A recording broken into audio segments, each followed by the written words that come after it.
भन्छन्। तपाईले सोद्धाखेरि पनि तपाईकै हातमा जस्तो गरी भन्नुभयो। यो आफैमा मेरो गर्वको कुरा पनि र मेरो लागि चुनौतीको कुरा पनि भएको ठान। मैले त्यति सशक्त द्वन्द्व गर्नुभयो 10 वर्ष, त्यसमा तपाईँ सफल हुनुभयो। 12 बजी सम्झौताबाट सुरु भएको शान्ति प्रक्रिया निष्कर्षमा करिब पुगिसकेको छ। संविधान सभाबाट संविधान आयो। पहिले धेरै मान्छेलाई प्रधानमन्त्री पनि बनाउनु भयो, तर अहिले आएर एमसीसी पारित नहुँदाखेरि तपाईँले बनाउनु भएको गठबन्धन टुट्ने भयो नि, हलो कहाँ अड्क्या छ जनतालाई बताइदिनुहोस्। अब यो विषयको लगातार भनेको छु, ओरिजिनल सहमतिबाट जो यो डिरेल भयो नि यो परियोजना, जसरी यसलाई रेटिफिकेसन गर्नुपर्ने, संसदमा लगेर अनुमोदन गर्नुपर्ने त सुरुको चाहिँ सहमति पत्रमा त थिएन। त्यसलाई कसले कहाँबाट किन यसलाई विषय बनाइयो, हाम्रो बहस त्यही छ। मैले उठाएको पनि त्यही। दोस्रो, यसलाई आइपीएस को अङ्ग भनेर डिफेन्स मिनिस्ट्री डकुमेन्टमा अमेरिकामा किन आयो, कसरी आयो र त्यसको खण्डन। अर्को तपाईको चाहिँ अब यो आइपीएस को चाहिँ न्यूली इलेक्टेड मेम्बर भनेर नेपाल र श्रीलङ्कालाई किन भनियो भन्ने जस्ता प्रश्न। अनि अर्को प्रश्न चाहिँ तपाईको यो चाहिँ अनुमोदन भइसकेपछि नेपालको संविधान र कानुन प्रिभेल गर्ने हो कि कम्प्याक्टको निर्णय प्रिभेल गर्ने हो भन्ने पनि बहसकै विषय छ। त्यसकारण मैले के भने, एउटा त यस्तो विषयमा अब सहमति बनाएर नै यसलाई एउटा टुङ्गो हुँदा यसले चाहिँ सबैको निम्ति र देशको निम्ति पनि राम्रो हुन्छ। नेपाल अमेरिका सम्बन्ध पनि राम्रो हुन्छ, त्यसलाई पनि केही व्यवधान हुँदैन भन्ने मेरो हो। तपाईहरुले देखिराख्नु भएको छ, मैले जहिले पनि राष्ट्रिय सहमतिको निम्ति सर्वदलीय बैठकको चाहिँ निम्ति मैले प्रधानमन्त्रीजीलाई लगातार भन्ने गरेको। मैले प्रमुख प्रतिपक्षको नेतालाई भेट्न बरु तपाईँ बालकोटै जानुहोस्, उहाँलाई पनि यो प्रक्रियामा कहीं न कहीं समझदारीमा ल्याउनु पर्छ भनेको छु। मेरै प्रस्तावमा प्रधानमन्त्रीजी म र केपी ओलीजी बसेर पनि गरेका छौं र कहीं न कहीं एउटा समझदारीपूर्ण निर्णय होस् भन्ने चाहेको छौं। पनि छ कि यसलाई एउटा सर्वदलीय सहमतिको माध्यमबाट देशलाई कुनै खालको अप्ठ्यारो नपर्ने गरी टुङ्ग्याइयोस्, यो पहिलो। दोस्रो छ त भने अहिले हामी चुनावी प्रक्रियामा प्रवेश गरि नै सकेका छौं, देश चुनावतिर गइ नै सक्यो, घोषणा भइ नै सक्यो भने यसै पनि भयो। अर्को चाहिँ 10, 8, 11 महिना रोकेर अनि पछि यो माथि डिबेट गरे पनि हुन्छ। मेरो दोस्रो त्यहाँ छ, किनभने यसलाई एउटा जटिल विषय बनाउनु भन्दा चाहिँ हामी सबै राजनीतिक नेतृत्वले, राजनीतिक दलहरूले समझदारी बनाएर हाम्रो देश लोकतान्त्रिक निर्वाचनको प्रवेश गरिसक्यो। त्यसकारण यसको बारेमा काफी बहस छ विवादी समाजमा। त्यसकारण यसलाई पनि समाधान गर्न नयाँ जनमत सहित बन्ने सरकारको बेलामा यसलाई एउटा टुङ्गोमा पुर्याउनु उचित हुन्छ। मैले त्यो कुरा पनि भनिराखे। अब त्यो पनि भएन भने फेरि यसलाई अर्को कुनै विकल्प छ त भन्ने बारेमा पनि छलफल चलि नै रहेको छ। त्यसकारण मैले यसलाई समाधान गर्नै नसकिने विषय ठान्दिन। समाधान त हुन्छ।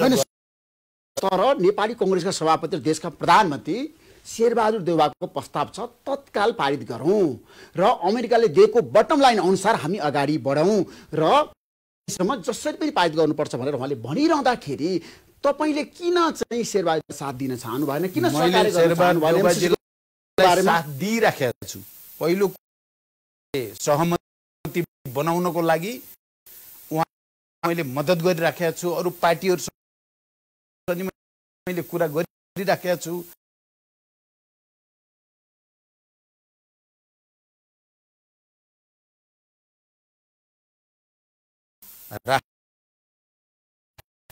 यो भारत बीचमा छ, यसको भूराजनीतिक अवस्थितिले नै हामीलाई कहिलेकाहीँ यस्ता विषयहरुमा निर्णय गर्दा धेरै विचार निर्णय गर्नुपर्ने अवस्थामा पुर्याउँछ। यस्ता विषयहरु जब यहाँ रूपमा इन्भल्भ भएको देखिन्छ भने हामी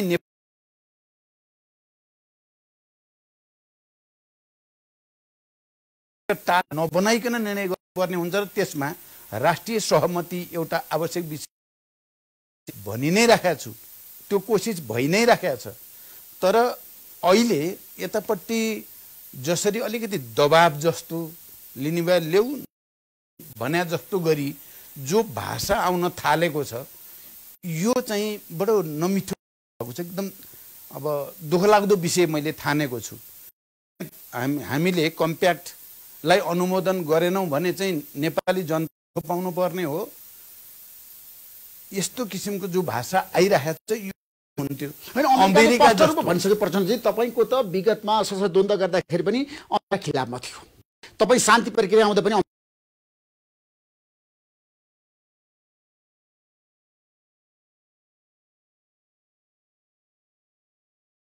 माओवादीलाई सबभन्दा बढी क्षति हुन्छ, प्रचण्डलाई सबभन्दा बढी बहस सुरु भएको छ जी। हो एक्ज्याक्टली। तपाईँ कसरी समन्वय गर्नु? बिल्कुल बिल्कुल तपाईँले सही नै कुरा भन्ने मलाई लाग्छ। अहिले अब यदि गरिएन भने सबभन्दा ठुलो क्षति माओवादी केन्द्रलाई हुन्छ या प्रचण्डलाई हुन्छ भन्ने जो नेरेटिभ्स जुन एउटा वातावरण बनाउन खोजिएको छ, म के देख्छु भने कहीँ न कहीँ नेपालमा हामीले बडो मौलिक ढङ्गले बनाएको इतिहास 12 बुँदे समझदारी, अनि त्यसबाट संविधान सभा, शान्ति सम्झौता, सङ्घीय लोकतान्त्रिक गणतन्त्र, नेपाली समाज नयाँ ढङ्गले एकताबद्ध गरेकै हो। गिरिजाबाबुले 7 दलको तर्फबाट र हस्ताक्षर गर्दै गर्दा, संविधान सभाबाट संविधान घोषणा गर्दै गर्दा राजनीतिक दलहरूको बिचमा पनि राम्रो एकताको वातावरण बन्यो, समाजमा पनि एउटा राम्रो एकताको वातावरण बन्यो जो धेरै वर्षदेखि थिएन। देशी के आदिवासी जनजाति, दलित, महिला, मुस्लिम सबैले कुनै न कुनै रूपमा आफ्नो पहिचान, आफ्नो अधिकार संविधानमा केही न केही भन्या जति नभए मेटिएको र सबै एकताबद्ध भएको स्थिति हो। शान्ति सम्झौताले, संविधान सभाले र नयाँ संविधानले सङ्घीय लोकतान्त्रिक गणतन्त्र मार्फत नेपाल शताब्दीमा एकताबद्ध गरेको स्थिति हो। तर म आजभोलि पक्कै पनि यो प्रक्रियाको एउटा प्रमुख भूमिका खेल्ने व्यक्ति हुनुको नाताले म सबभन्दा बढी चिन्तित छु। अहिले यो सबै गरिएको एकता, हासिल गरिएको उपलब्धि परिवर्तनका हुन थाले कि क्या हो भन्ने खालको मलाई लागेको छ। र म के महसुस गर्छु भने यदि त्यस्तो भयो भने त्यो दुर्भाग्यपूर्ण हुन्छ। त्यसकारण पनि राष्ट्रिय सहमति कायम गरेर जानु नै बुद्धिमत्तापूर्ण हुन्छ है। हतार कुनै तरिकाले हामीले चाहिँ प्रक्रिया मिचेर अथवा कुनै तरिकाले गलत तरिकाले गयौँ भने यो राष्ट्रले धेरै लामो समयसम्म दुःख पाउने हो कि। र त्यसकारण पनि मैले विविध विकल्पहरूको बारेमा छलफल गरौँ भनेर छलफल गरिरहेको। आजभोलि मैले तपाईँको सहमति बनाउनको निम्ति चाहिँ कम्प्याक्टलाई शेरबहादुरजीले र मैले हामीलाई सबै पत्रकारहरूसँग कुरा गर्नु छ, एडिटर पार्टीहरूसँग गर्नु छ, बुद्धिजीवीसँग गर्नु छ, हामीलाई केही समय चाहिन्छ, हामी सकारात्मकै ढङ्गले समस्या समाधान गर्न खोज्छौँ भन्दा आज ममाथि जुन विपरीतबाट एक खालको तबकाबाट जो प्रहार भएको छ म शान्ति सम्झौताको बेलाको सम्झिन्छु। म त्यति बेला माओवादीसँग कुनै सम्झौता गर्न हुँदैन भनेर एक थरी शक्ति र तत्त्वहरू, म अहिले नाम लिन्न, सबैले बुझेकै कुरा हो, निकै सक्रिय थिए। तर आम सबै प्रगतिशील अथवा परिवर्तनकारी या लोकतान्त्रिक राजनीतिक शक्तिहरू फेरि गिरिजाबाबुको नेतृत्वमा 7 दलको नेतृत्वमा शान्ति सम्झौता गर्नु, ल्याउनुपर्छ, आउनुपर्छ, माओवादी संविधान सभा गर्नुपर्छ भन्ने थियो। आज म फर्केर हेर्दा त्यस्तै त्यो तत्त्वहरू जो हिजो असफल भएका थिए अहिले त्यसको बदला लिन ला हो कि भन्या जस्तो आभास मलाई हुन्छ। म अमेरिकासँग राम्रो सम्बन्ध होस् भन्ने चाहन्छु, किनभने हिजो जनयुद्धको बेला या अरू वैचारिक राजनीतिक बहसको कुरा आफ्नो ठाउँमा छ, तर नेपाल राष्ट्रको निम्ति हामीले असंलग्न परराष्ट्र नीति अन्तर्गत सबैसँग राम्रो सम्बन्ध राखेर अपरिहार्य छ। हामी इतिहासले हामीलाई त्यही सिकाएको छ। अमेरिकासँग तपाईँ राम्रो सम्बन्ध राखेर जानु चाहनुहुन्छ होइन, सुमधुर र प्रगाढ सम्बन्ध होस् अमेरिकासँग, अमेरिकाले नेपाललाई निरन्तर सहयोग गरिरहोस् होइन, तपाईँको चाहना छ। तर प्रचण्डजी, एउटा प्रश्न जटिल रूपमा उठेको छ नेपाली राजनीतिमा, तपाईँले एमसिसी पारित गर्नुपर्छ भनेर पत्र पनि लेख्नुभयो, त्यो सही गर्नुभयो तपाईँले। प्रधानमन्त्री शेरबहादुरद्वारा तपाईँको बिचमा जुन किसिमको सहमति भयो, संयुक्त पत्र लेख्नुभयो नि एमसिसीलाई, त्यो त कुटनीतिक मर्यादा विपरीत लेख्नुभयो नि त। तपाईँ जस्तो प्रधानमन्त्री भइसकेको व्यक्तिले, त्यो ठुलो नेताले अमेरिकन गभर्मेन्ट राष्ट्रपतिलाई नलेखिकन तपाईँले किन सिधै एमसिसीलाई लेख्नुभयो? कुरा चाहिँ मुख्यतः प्रधानमन्त्री त्यति बेला मलाई हो भने त्यहाँको परराष्ट्र मन्त्री भनौँ न, स्टेट डिपार्टमेन्टको मिनिस्टर जो कम्प्याक्टको पनि प्रमुख छ, त्यही चिठी लेख्दा ठिक हुन्छ भन्ने लजिकको आधारमा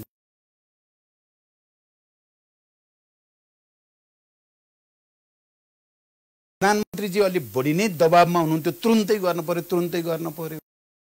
हामीले सबैसँग छलफल सहमतिको वातावरण नबनाइकन त्यसलाई अगाडि बढाउने स्थिति पनि थिएन।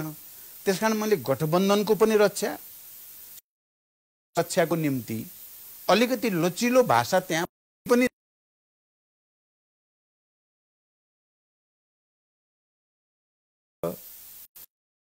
जरुरी छ भन्ने भाषा प्रयोग गर्दै त्यसको लागि हामीलाई केही समय त लाग्छ भनिएको हो। अन्तर्गतमा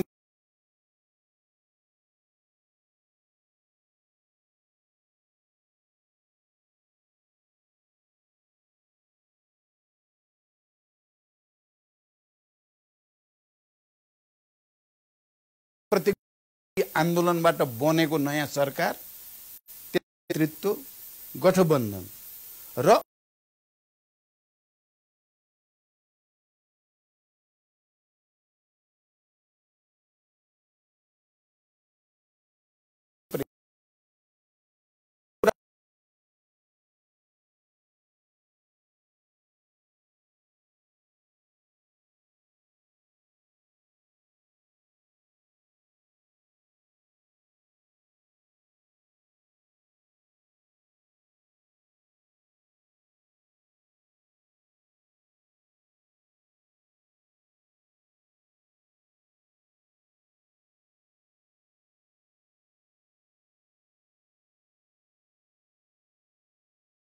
त्यस्तो विरोध छ मलाई लाग्दैन। मेरो स्पिरिट र इन्टेन्सन बिल्कुल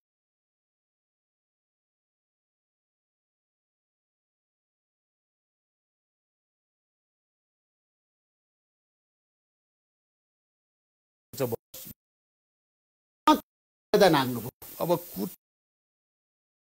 चाहिँ आखिर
कुरा हुँदा पनि सार्ने भन्ने भएको थियो।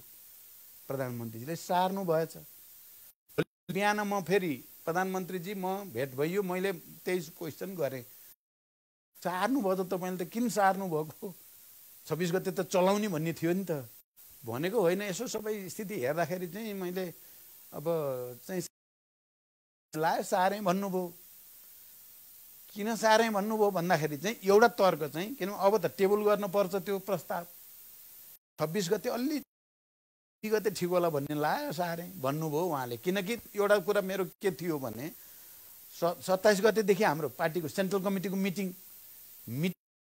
यो चाहिँ अगाडि यो चाहिँ टेबल गर्ने कुरा त हामी त चर्चा नै गर्न सक्दैनौँ भनेको थिएँ। सायद छोयो, सार्नुभयो। मैले भने सार्ने नै भएपछि मलाई त यसो भने हुन्थ्यो नि, मैले सार्ने भएँ। तर पछि त्यो पनि बाहिर मिडियामा के आयो, प्रचण्डले अग्निलाई प्रयोग गरेर सारे। सरकारसँग कानुन मन्त्रीसँग बाहेक मसँग यो बैठक सैठकको कुरा गर्दै गर्नुहुन्न। सबै सरकारले गरेको छ, सरकारसँग त्यो बिल्कुल होइन। अग्निको आफ्नै चाहिँ काम गर्ने तरिका छ, सोच्ने तरिका छ होइन, उहाँलाई थाहा छ गर्नुपर्छ कुरा। तर अहिले जसरी अग्निजीलाई ताकिएको छ नि प्रचण्डसँग जोडेर, अग्नि चाहिँ पुरै प्रचण्डले जे भने त्यही मान्छ भनेर जे भनिएको छ, यो मेरो दृष्टिमा चाहिँ यो नियोजित छ र यो षड्यन्त्रपूर्ण पनि छ। किन अग्निजीले जे गर्नुभएको छ संविधान, कानुन, नियम, मूल्य, मान्यता भन्दा बाहिर देखिँदैन। उहाँले त्यसलाई पालन गरेर आज सभामुख विरुद्ध एमाले खनिएको छ, थाहा छ। कङ्ग्रेसका कतिपय नेताले पनि सभामुखलाई नि तारो बनाएका छन्। अमेरिकाले पनि भनिसक्यो अब एमसिसी संसदमा पेश गर्न दिने त को भन्दा अग्निप्रसाद सापकोटा होइन। हेर्नु त चर्चा बाहिर मेरो पछिल्लो कुरा हुँदा सरकारले अब टेबल गर भनेर चाहिँ अब ल्याएपछि मलाई लाग्छ अग्निजीले टेबल गर्नुहुन्छ, गर्न पनि पर्छ। सभामुखले सरकारले चाहिँ अब यसलाई बहसमा लान्छु म भनेर भनिसकेपछि म लान्न भन्न मिल्दैन सभामुखले। त्यसकारण मलाई विश्वास के छ, सरकारले दृढताको साथ म लान्छु भन्यो भने हानेर बहस गराउने त सभामुखको जिम्मेवारीभित्रै पर्छ। त्यसकारण भन्नुहोस्, मेरो यो जवाब सुन्ने मान्छेहरूले अग्निले रोक्यो या प्रचण्डले रोक्ने कुराको कुनै अर्थ छ, कुनै तुक छ?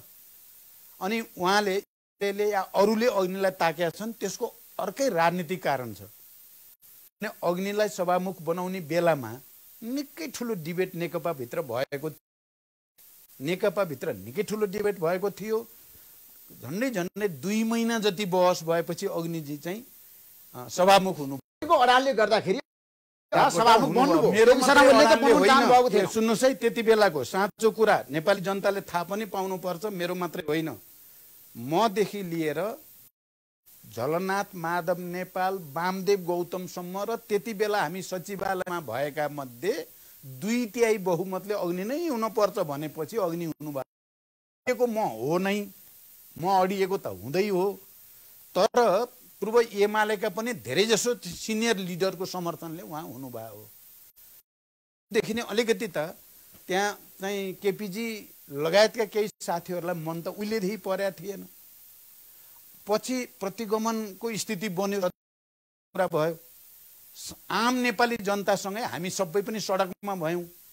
सभामुखको हैसियतले उहाँले यसरी सदन विघटन गर्ने त संविधान अनुकूल भएन, नियमसँग छैन, लोकतान्त्रिक विधि पद्धति छैन भनेर बोल्नुभयो उहाँले।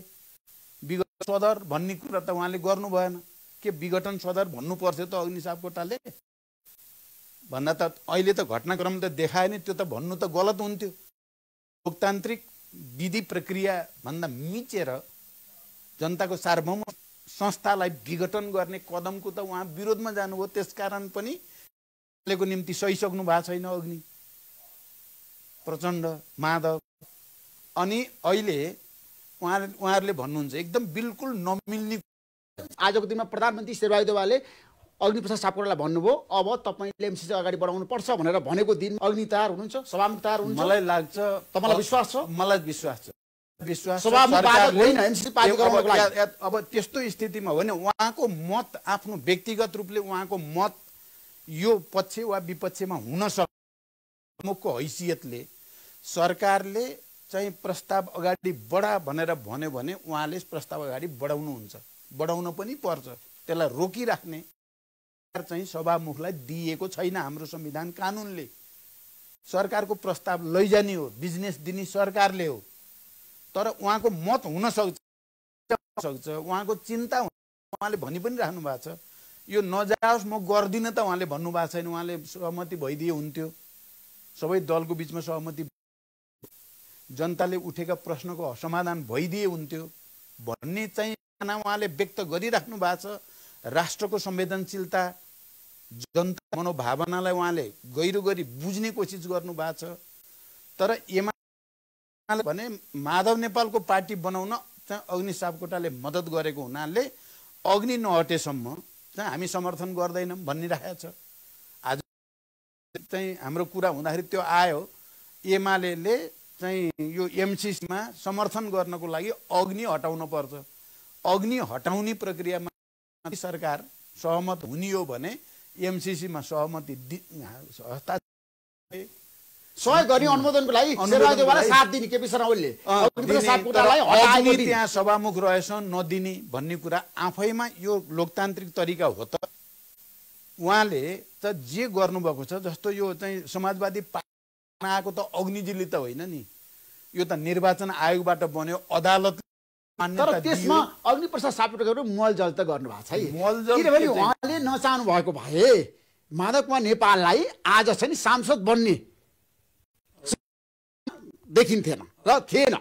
अब यो कुरा चाहिँ उहाँले त्यो कुरा गर्दा कहीँ न कहीँ त्यो मनोभावना थियो कि भनेर त कसैले कल्पना गर्न सक्छ। मैले तत्कालै एक्सन गर्न सक्छु, जस्तो टोपबहादुर रायमाझीले कारबाही गर्नुभयो, लेखराज भट्टराईलाई कारबाही गर्नुभयो, सरिता गिरीलाई कारबाही गर्नुभयो, अनि लगायत 14 जनालाई त उहाँले कारबाही नगरेकै हो नि। होइन, उनीहरूको स्थिति र यो स्थिति धेरै फरक हो। अहिले पार्टी छोडेर चाहिँ सबै चिज त्याग लागिसकेपछि गरिएको कुरा जसलाई अदालतले र निर्वाचन आयोगले तुरुन्तै मान्यता दियो। यदि अग्निजीले गरेको बेठिक थियो भने मान्यता दिन जरुरी थिएन तपाईको चाहिँ निर्वाचन आयोगले। त्यसकारण त्यो फरक छ। यसमा उहाँले किन म नियमअनुसार भन्छु त भने 15 उहाँले आफ्नो राय दिनुपर्ने हो। उहाँले 13 दिनको दिन दिनुभयो।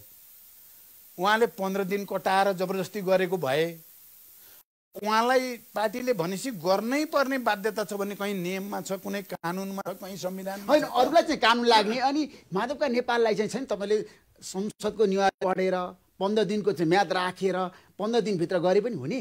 अरूलाई चाहिँ तत्काल कारबाही गरेको उदाहरण छ त। यो त अग्निप्रसाद सापकोटालाई अर्थात् सभामुखलाई दिएको उहाँले आफ्नो अधिकारको प्रयोग हुनुभयो नि त। एमाले खण्डिनु भयो, एमालेलाई कमजोर बनाउन लाग्नु भयो, एमालेलाई फुटाउन लाग्नु मिल्दैन। त्यो एमालेलाई फुटाएको त अग्निप्रसाद सापकोटा होइन, त्यसो भन्न मिल्दैन, बिल्कुल मिल्दैन। अग्निप्रसाद सापकोटाले सभामुखको हैसियतले आफ्नो अथोरिटी सही तरिकाले प्रयोग गर्नुभयो।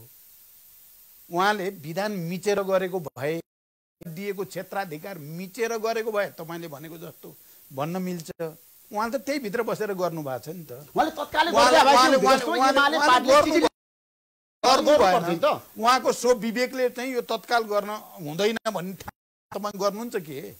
माधवका नेपाललाई सजिलो बनाइदिनु भयो सभामुख हुन्छ नि, स्वीकार छु नि। माधव नेपाललाई बनाउनु चाहिँ त ठिक गर्नुभयो भन्ने छ नि त। हाम्रो संसद अब असंवैधानिक ढङ्गले अलोकतान्त्रिक ढङ्गले संसद विघटन गर्ने पक्षलाई चाहिँ उहाँले नगरेको त हामी त खुसी छ। अथोरिटी प्रयोग गर्दा उहाँले संविधान नियम कानुन भित्र बसेर गर्नुभयो कि गर्नु भएन भन्ने पो मुख्य कुरा हो त। उहाँले त त्यो गर्नुभएको छ। त्यसो भएर मेरो के कुरा हुँदा नि मैले पटपट उहाँलाई भन्ने गरेको छु, तपाईँ यो अनाधिकार रूपमा प्रतिनिधि सभालाई चाहिँ बन्द बनाएर राख्नु भएको छ। नाराबाजी जुलुस दिनदिनै किन गर्नुहुन्छ? तपाईँ अदालत जानुभएको छ, अग्निका विरुद्ध अदालतमा हुनुहुन्छ, तपाईँ पिट परेको छ। अदालतले उचित प्रक्रियाबाट फैसला देला, त्यसलाई पर्खिनु पर्यो। तपाईँले बहस गर्ने अदालतमा हो नि। जनप्रतिनिधि संस्थालाई बन्धक बनाएर राख्ने त तपाईँलाई अधिकार छैन भन्ने बहस हुन्छ मेरो उहाँ। तर केपी शर्मा ओलीले माधवका नेपालको पार्टी छ नेपाल कम्युनिस्ट समाजवादीलाई त मान्यता दिनु भएको छैन, अवैध भइरहनु भएको छ त। पार्टीलाई मान्यता दिने, कुन पार्टीलाई मान्यता नदिने भन्ने निर्णय गर्ने अधिकार छैन। यो कुरा एकदम क्लियर होस्। यो अधिकार निर्वाचन आयोगलाई छ, यो अधिकार अन्ततः अदालतलाई छ, यो अधिकार स्वयं जनप्रतिनिधि संस्थालाई पनि छ। त्यसकारण उहाँको हो फैसला गर्ने, यसलाई मान्यता दिन्न भने मान्यता भइसक्यो नि। नेकपा एकीकृत समाजवादी पार्टी निर्वाचनद्वारा पनि मान्यता प्राप्त, बकाइदा हस्ताक्षर छाप लगाएर चाहिँ मान्यता दिएको पार्टी। अदालतमा मुद्दा छ तर पनि चाहिँ यो पार्टीलाई मान्यता दिएरै जाने परिस्थिति बनिरहेकै छ। प्रतिनिधि सभामा मान्यता प्राप्त भएर सिटको निम्ति छुट्याएर बकाइदा वैधानिक तरिकाले आउनु भएको। तपाईँ त भुक्तभोगी नेता हुने पर्छ। कारबाही गर्नको लागि सिफारिस गरेको मान्छेलाई अग्निप्रसाद सापकोटालाई तत्काल कारबाही गरिदिने, अनि केपी शर्मा ओलीले भने मान्छेहरूलाई चाहिँ 13 दिन लगाएर कारबाही गरिदिने। उहाँले विवेक प्रयोग गर्नुभयो नि त। चाहिँ बिल्कुल चाहिँ लोकतान्त्रिक छ, सही छ भन्नुभयो उहाँले। विवेक प्रयोग गर्दा पनि सही समयमा उचित समयमा गर्नुपर्छ। आजको माथि उठेर गर्नु चाहिँ यो चाहिँ ठिक छैन भन्न ठान्नुभयो उहाँले। त्यो अधिकार त सभामुखलाई दिएकै छ नि। त्यसमा सभामुख अग्निप्रसाद सापकोटाले माधवकुमार नेपाल लगायत 14 जनाले कारबाही फेरि उहाँले गर्नुहुन्न, गर्न नि मिल्दैन। उहाँले सांसदलाई त्यसरी कारबाही गर्न पनि छैन। तर प्रचण्डजी केपी शर्मा ओलीले भन्नुभएको छ, यदि संसद चलाउने हो भने 14 जनालाई कारबाही गर्नुपर्छ, निष्कासन गर्नुपर्छ, नत्र संसद चल्दैन। एमालेको बटम लाइन फेरि यो चाहिँ कार्यपालिका न्यायपालिका उनीहरूको बिचको समन्वयबाट यो सिस्टम चलेको छ। व्यवस्थापिकामा समस्या आयो, संविधानबारे कानुनबारे कुनै विषयमा आयो भने अन्तिममा जाने ठाउँ भनेको अदालत हो। केपीजी अदालतमा गइ नै सक्नु भएको छ भने यहाँ किन रोक्न पर्यो भनाइ हो। उहाँ अन्यायमा पर्नु भएको छ भने त आखिरमा अदालतले उहाँले त्यहाँ पो जोड गर्न पर्यो, त्यहाँ पो आफ्नो चाहिँ तागत कति लगाउनु पर्ने लगाउनु पर्यो। अनि यो सार्वभौम जनप्रतिनिधि संस्थालाई राख्न मिल्छ त भन्ने मेरो प्रश्न हो। त्यसो प्रचण्डजी, अब तपाईँले भन्नुभयो एमसीसीलाई संसदमा लिएर जानको लागि, टेबल गर्नको लागि सभामुख अग्निप्रसाद सापकोटाको असहयोग रहँदैन। प्रधानमन्त्रीले भन्नुभयो भने उहाँले मान्नुहुन्छ, तपाईँलाई विश्वास छ? होइन, मलाई विश्वास छ र उहाँले मान्नु पनि पर्छ। अब त्यसो यदि मान्नै नसक्ने स्थिति भयो भने अग्निजीले राजीनामा दिएर हिँड्नुपर्छ। किन सभामुख त सरकारको बिजनेस त लान पर्यो। कुरा भन्नुभयो त उहाँले सहमति भइदिए हुन्थ्यो भनेर सहमति भएन। प्रधानमन्त्रीले भन्नुभयो सदनमा छलफल गराउन चाहन्छु भने सभामुखले मान्नुपर्छ। मान्नु भएन भने उहाँलाई मान्नु भएन। यदि उहाँलाई साह्रै चित्त बुझेन, यो चाहिँ त मैले टेबल पनि गर्न उहाँलाई भएन भने उहाँले राजीनामा दिएर छोडिदिनु पर्ने हुन्छ त्यो पद। त्यसमा तपाईँको सहयोग र समर्थन चाहिने पर्छ। कि म फेरि के जोड्न चाहन्छु भने तर त्यसो उहाँले गर्नु हुँदैन होला भन्ने मलाई लाग्छ। सरकारले टेबल गर्ने भन्यो भने टेबल हुन्छ, बहस हुन्छ, मतदान होला, जे होला पार्लियामेन्ट भित्रैबाट हुन्छ भन्ने कुरामा चाहिँ विमति राख्नुहुन्छ भन्ने मलाई लाग्दैन। त्यसो तपाईँ पनि एमसीसी अब सदनमा लिएर गएर छलफलको विषय बनाउन तयार हुनुभयो, जनता जान्न चाहन्छन्, ठ्याक्कै भनिदिनुहोस् आजको दिनमा तपाईँको बटम लाइन भनेको। अब मैले अघि नै धेरैचोटि भनिसकेँ, मेरो त राष्ट्रिय सहमति नभइकन टेबल पनि नहोस् भन्ने हाम्रो धारणा हो। प्रधानमन्त्रीजीले टेबल गर्ने भनेपछि टेबल हुन्छ, टेबल हुन्छ, सदनमा छलफल हुन्छ, छलफल हुन्छ। 5 दलले गठबन्धन चाहिँ रहनुहुन्छ हजुर, तपाईहरु सबै एकै ठाउँमा रहनुहुन्छ। यो प्रश्न चाहिँ यकिनका साथ भन्न सकिँदैन। एउटा कुरा के हो भने हामीले सहमति या परिमार्जन या संशोधन बिना टेबल नगरौँ भन्ने छ हाम्रो मत, त हामीले त्यसरी भनिरहेका छौँ। तर प्रधानमन्त्रीजीले टेबल भनेर लानुभयो भने टेबल हुन्छ। टेबल भयो भने हामी त त्यसको त जाँदैनौँ, जान मिल्दैन, जाँदैनौँ पनि। न यो परिमार्जन भएको छ, न राष्ट्रिय सहमति भएको छ, यो अलिकति चाहिँ बल्मी चाहिँ भयो भन्ने उनीलाई। त्यसो भएपछि हामीले त्यसको विरोधमा बहस गर्छौँ नि हामीले त। यो सही तरिका पनि भएन, यो चाहिँ यसले चाहिँ देशलाई चाहिँ फाइदा गर्दैन, घाटा बढी हुन्छ भन्छौँ हामी। पहिलो कुरा त्यो स्थितिमा तपाईको के हुन्छ त भने हामी नैतिक रूपले सरकारमा बस्ने कुरा धेरै जटिल हुन्छ। हामीले सरकार स्थिति आउँछ, हामीले गठबन्धन छोड्नुपर्ने स्थितिसम्म जान सक्छ। अहिले गइहाल्यो भन्ने होइन है, तपाईँ यो नबुझ्नु होला, जान पनि सक्छ। यहाँ अर्को ढङ्गले फेरि समीकरण बन्न पनि सक्छ। कुरा भन्नु त्यहाँ छलफल गर्दै जाँदा कुनै तरिकाको सहमति निक्लिन्छ त, उपाय छ त भन्ने पनि छलफल होला।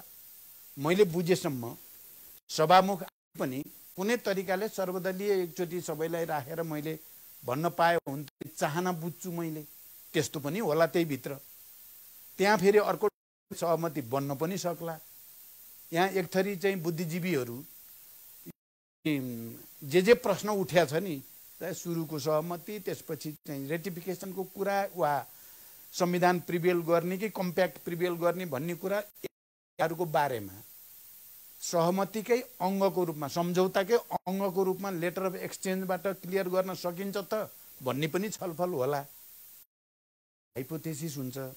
तर मलाई के लाग्छ भने जबरजस्ती भयो भने बडो अप्ठ्यारो स्थिति त आउँछ। हामी समर्थन गर्दैनौँ। तपाईहरु समर्थन गर्न सक्ने अवस्थामा पुग्नु, तपाईँ यो गठबन्धनलाई बचाउन चाहने मान्छे हो नि त। 5 दलले गठबन्धन तपाईले बनाएको होइन, शेरबहादुर देउवालाई प्रधानमन्त्री बनाएको होइन हो। अनि अहिले आएर तपाईले शेरबहादुर देउवालाई धोका दिन मिल्छ? धोका अमेरिकालाई धोका दिन कस्तो कुरा, यस्तो कस्तो शब्द प्रयोग गर्नु त? धोका दिने त यहाँ कुरै छैन। धोका दिने भन्ने कहाँ पैदा हुन्छ? म त लगातार भनेको छु यो गठबन्धन टिक्नु पर्छ। गठबन्धन टिकाउनको लागि या त हामी सबै मिलेर जहाँ जहाँ कन्फ्युजलाई परिमार्जन गर्न, संशोधन गर्न अमेरिकालाई कन्भिन्स गर्न सक्नु पर्छ। त्यसमा अमेरिका तयार भएन, संशोधन गर्न तयार भएन। अहिले पनि अरू उपाय जस्तो लेटर चेन्जबाट सकिन्छ कि भनेर केही बुद्धिजीवी साथीहरू लागिराखेका छन्। त्यो पनि सम्भव भएन। त्यो पनि सम्भव भएन भने र जबरजस्तीको स्थिति आयो भने त अप्ठ्यारो हुन्छ। प्रधानमन्त्री लिएर जानुभयो सदनमा, अब मतदान गर्ने, एमसीसी अनुमोदन गर्ने भन्यो भने तपाईहरु विपक्षमा मतदान गर्नुहुन्छ। अब सरकारमा रहेको पार्टीले विपक्षमा मतदान गर्न मिल्छ? प्रधानमन्त्री ल्याएको प्रस्ताव हो त्यस्तो विपक्षमा मतदान गर्नुपर्ने स्थिति आयो भने सरकारमा रहने कुरा पनि हुँदैन, गठबन्धनमा रहने कुरा पनि हुँदैन। कुनै खालको समझदारी बन्ने स्थिति भने मात्रै हामी बस्ने कुरा आउँछ। प्रधानमन्त्रीको एकातिर हामी अर्कोतिर भइसकेपछि त्यहाँ त असहजता हुन्छै हुन्छ नि, सिधै छ नि यो त। त्यहाँ यो नहोस्, नै राष्ट्रिय सहमति गरौँ, कुनै खालको समझदारी गरौँ भन्न खोज्या हो नि त। प्रधानमन्त्रीले तपाईलाई साथ दिने सम्भावना कति छ? किनभने तपाईँ दिनौँ छलफल हुनुहुन्छ शेरबहादुर देउवासँग, किनभने तपाईँले 2 पटक शेरबहादुर देउवालाई प्रधानमन्त्री बनाउनु भयो। यस पटक तपाईँ र शेरबहादुर देउवाको छ भनेर धेरैले भनेका थिए, तर बीचमा फेरि एमसीसी कारणले दरारमा आइपुग्यो, मुलुकको राजनीति तरङ्गित भयो र एमसीसी यति गिजलियो कि अब यसलाई वार पारको लडाई प्रधानमन्त्रीले लिएर जानु भएको छ। अब प्रधानमन्त्रीसँग तपाईँको सम्बन्ध तोडियो? सम्बन्ध तोडिएको छैन। अहिले पनि हामी सहज कुरा गरिराखेका छौँ। के तरिकाद्वारा यसलाई चाहिँ पार गर्न सकिन्छ भन्ने बारेमा उहाँ पनि गम्भीर ढङ्गले नै उपायहरूको खोजीमा हुनुहुन्छ। म पनि छु, अरू साथीहरू पनि। त्यसकारण गठबन्धन टुटिहाल्छ भन्ने त होइन। तर मतदान बडो चाहिँ अप्ठ्यारो कुरा भयो। यो विषय यति राजनीतिक दलहरूको बिचमा यति धेरै चाहिँ विवाद बहस आउनु र आम समाज पनि विभाजित जस्तो हुनको कारणले कसैले पनि हतार गरेर जबरजस्ती गर्न हुँदैन भन्नेमै छु म अहिले पनि। कारण शेरबहादुरजीसँग त्यस्तो भइहाल्छ भन्ने मलाई अझै छैन।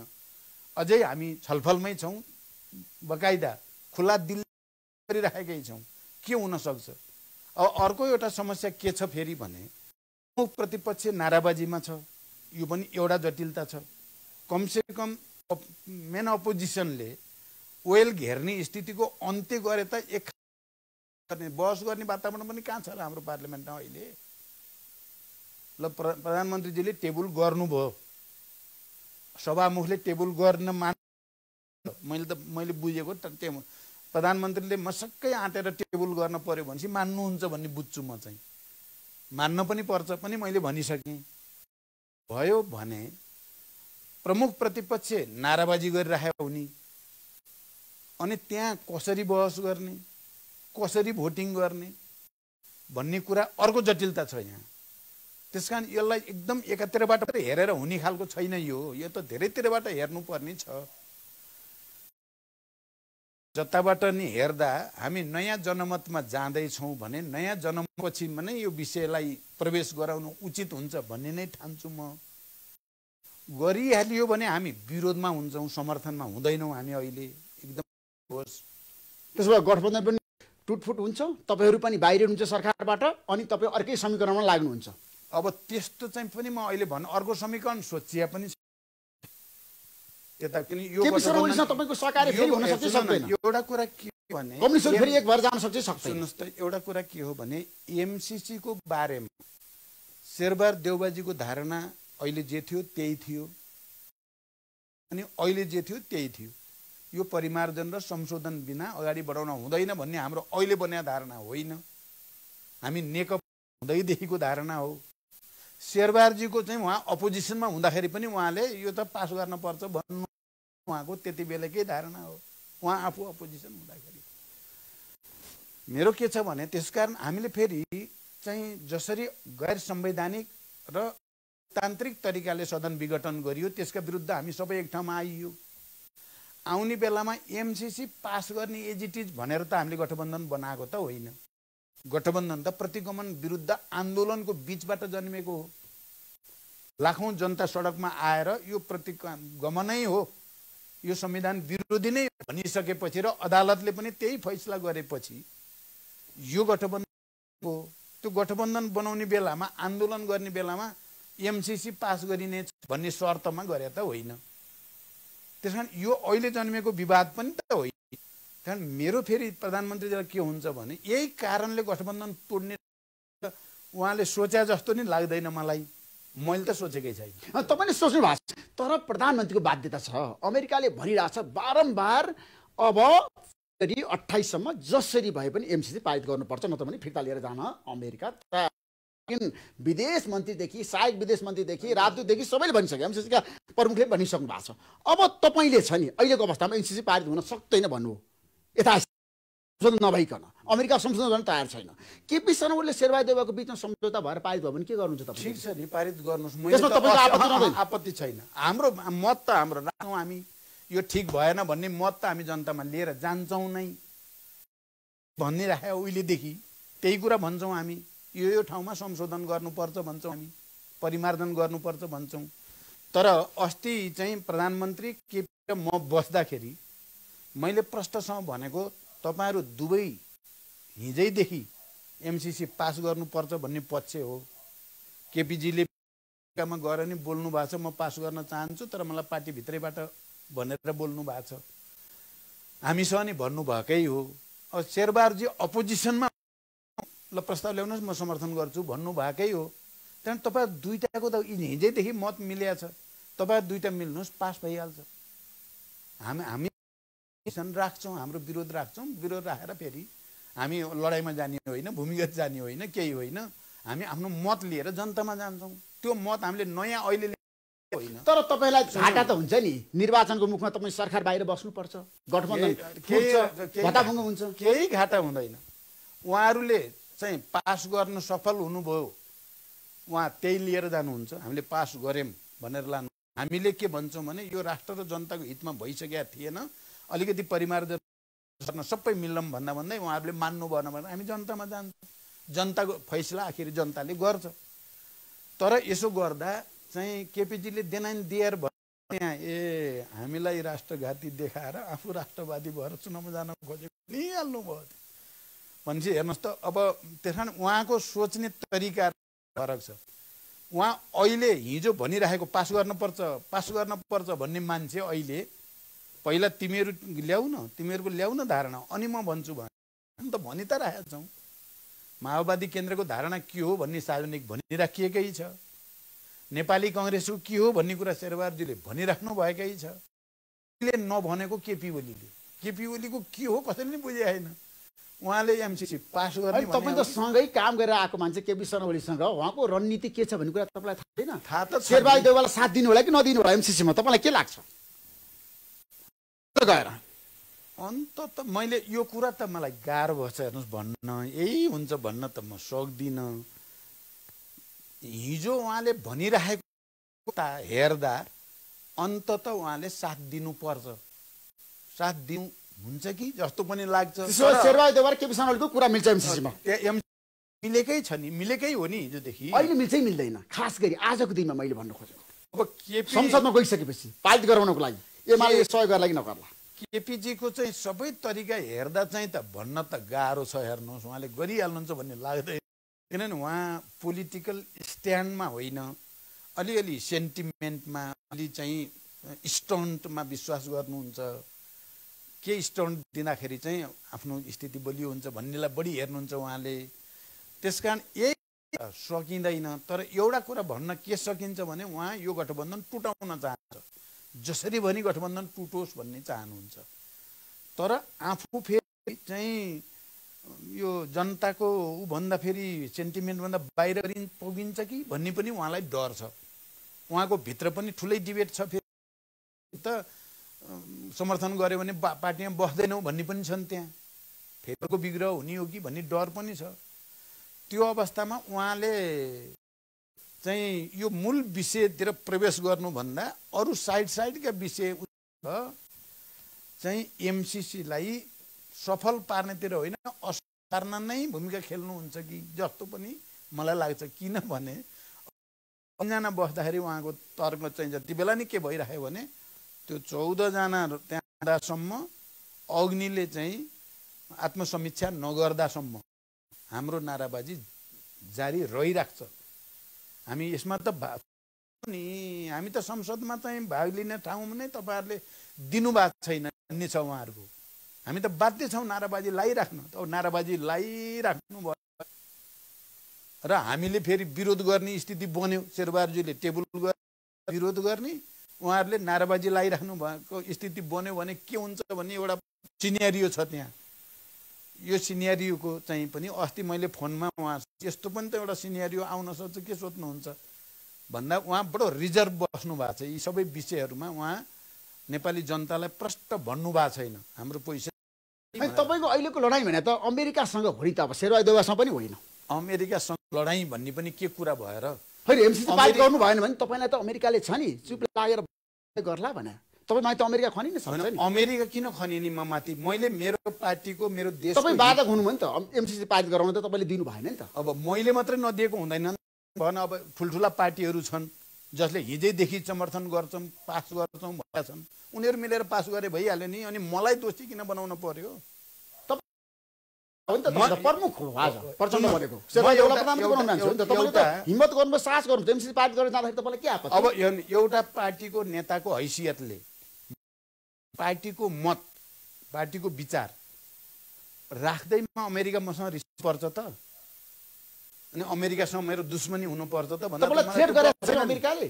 अमेरिकन सहायक मन्त्रीले फोन गरेर भनेको होइन प्रचण्डजी पारित गर्नुभयो गर्नु छैन भने हामी चुप लागेर बस्दैन भने होइन? अब त्यसो भन्नु सही होइन भन्ने छ नि त मेरो त। तपाईँलाई भनेको अमेरिकाले त्यसो भन्न हुँदैन त, हुँदैन। मलाई लाग्छ अहिले यसो भनेर चाहिँ वास्तवमा अमेरिकाले अलि बढी चाहिँ हाई जस्तो अलि चाहिँ बढी नै चाहिँ दबाब दिन खोजेको हो कि यत्रो बढी दबाब दिन हुँदैन अमेरिकाले। नेपाल र अमेरिकाको सम्बन्धको पक्ष हितमा पनि अमेरिकाकै हितमा पनि यो भाषा चाहिँ यो गर्ने भए गर, नत्र भने भन्न चाहिँ मिल्दैन अमेरिकाले। तपाईँलाई के भनेको थियो अमेरिकन सहायक मन्त्रीले फोनमा? ठ्याक्कै भन्नुहोस् त आज जनतालाई। यो भनेको कुरा त सबै बाहिर होइन, भित्री कुरा। उहाँहरूले भित्री कुरा के हो भने उहाँहरूलाई एउटा निकै ठुलो भ्रम भनौँ कि त्यसलाई, या उहाँहरूले आफ्नो इन्ट्रेस्ट अनुसार, अब सुपर पावरको इन्ट्रेस्ट हुन्छ नि, त्यो इन्ट्रेस्ट अनुसार उहाँहरूले यसलाई बनाएर भन्नुभएको हो कि त्यो चाहिँ मैले अहिले यसै गरेर ठोक्न त सक्दिनँ। उहाँहरूले भनेको के हो भने तपाईँहरूले यदि एमसीसीलाई कि त यस भन कि नो भन, कि हुन्छ भन कि हुन्न भन। यदि चाहिँ हुन्न भन्यौ भने हामी के बुझ्छौँ भने यो चिजको प्रभाव र प्रेसरमा परेर भएको ठान्छौँ। त्यो स्थितिमा हामी गम्भीर रूपले लिन्छौँ र हामीले धेरै चिज पुनर्विचार गर्नुपर्छ। विदेश नीतिमै हामीले पुनर्विचार गर्छौँ भने अमेरिकाले भनिसक्यो आफ्नो नीतिमा भनिसक्यो चाहिँ यही हो। डरलाग्दो अवस्था आयो देशमा त। अब आयो त त्यही विदेशी अनुदान नआउने भयो, सहयोग नआउने भयो, नेपाल सोमालिया हुने भयो, अफगानिस्तान हुने भयो, आर्थिक रूपमा त्यस्तो त मलाई लाग्दैन। सबैले त्यही भनिरहेको छन्। प्रचण्डजीले अब 7 पारित गर्न पर्यो। दोहोरो चलचित्रमा प्रचण्ड किन जाने? डबल मेरो केही दोहोरो छ। राष्ट्रिय सहमति बनाऊ। राष्ट्रिय मैले त्यो पत्रको पनि सार तपाईँ हेर्नु इमानदारीका साथ भने सहमति बनाउन हामीलाई प्रयास गर्न समय चाहिन्छ। हामी कोसिस गर्नु। तपाईँले भनिदिनु म पारित गर्न तयार छु भनेर अमेरिकालाई कन्भिन्स गर्नुहोस् न। अब सकिनँ मैले। अब मैले पारित गरिदिनुहोस् न त। तर मैले एउटा कुरा के भन्नु, अहिलेको प्रश्नमा अझ मेरो विचार के छ भने उहाँहरूलाई लागेको छ कि चीनको प्रेसरले र चीनको भूमिकाले गर्दा एमसीसीमा चाहिँ पास भइरहेको छैन भन्ने लाग्दै गएको छ। त्यस्तो बनाइँदैछ। तर मलाई त्यस्तो लाग्दैन। यो अमेरिकाले अलि बढी त्यसलाई सोच्यो भन्ने लाग्न जरुरी छैन। चीन भारत हाम्रा ठुला छिमेकी हुन्। उनीहरूसँगको सम्बन्धलाई हामीले दुवै छिमेकीसँगको सम्बन्धलाई राम्रो बनाइराख्छ। हाम्रो इतिहास, हाम्रो भूगोल, हाम्रो संस्कृति, हाम्रो सबै चिजले डिक्टेट गरेको छ। हामी अमेरिकासँग पनि सम्बन्ध हाम्रो राम्रो 75 वर्षदेखिको लामो सम्बन्ध छ। हामी त्यसलाई पनि राम्रो बनाउन चाहन्छौँ। तर अहिलेको कारणले यति ठुलो भाषा प्रयोग गर्नु अमेरिका र नेपालको सम्बन्धको हितमा छैन भन्ने मलाई लाग्यो। अब म एउटा डेमोक्रेटिक प्रक्रियामा आइसकेपछि, शान्ति सम्झौतामा आइसकेपछि मलाई लागेको कुरा मैले भन्दैमा अमेरिका मसँग रिसाउनु पर्ने, मसँग कारण छ र भन्छु के म। के तपाईँ चीनको इसारामा चल्नु पर्यो? चीनले जे भने प्रचण्डले त्यही गर्नु भएको छ पछिल्लो समय, अमेरिकाको ठम्ब्याएर निष्कर्ष छ। त्यो गलत छ।